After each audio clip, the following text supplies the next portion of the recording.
Illinois has more than $2 billion set aside in a rainy day fund. That sounds like a lot of money because it is. However, as Illinois Capitol Bureau Chief Max Cotton explains, State Comptroller Susana Mendoza says it's not enough.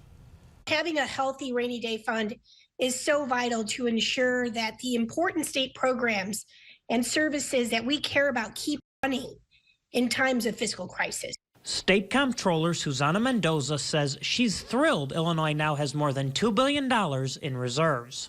It's a major improvement from just 6 years ago, when the state had less than $50,000 in the rainy day fund. Which is not enough to cover even 30 seconds worth of government operations. Mendoza estimates $2 billion can cover the state for about 15 days. When you hear $2 billion, it sounds like a lot of money, but clearly, putting it into context, it's not. Though a lot better than 30 seconds of reserves, 15 days is still well short of the national average, 50 days. Mendoza says while it would be great to have 50 days in reserve, her goal is 10% of the state budget, about $5 billion, the number credit rating agency Fitch recommends. $2 billion is still, in the scheme of things, woefully underfunded compared to where we need to be. Mendoza says to get to at least $5 billion, she's calling on lawmakers to pass legislation mandating saving when times are good.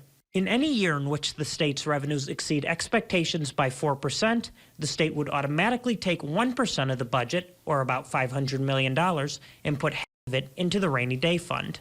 The other half would go into the state's pension stabilization fund.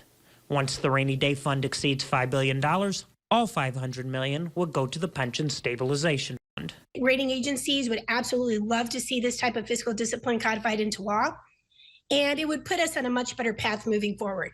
Earlier this month, Fitch Ratings Agency gave Illinois its 9th credit rating upgrade in the past 2 years.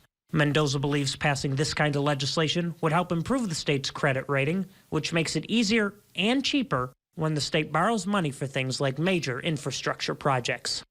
In Springfield, Max Cotton, WGEM News.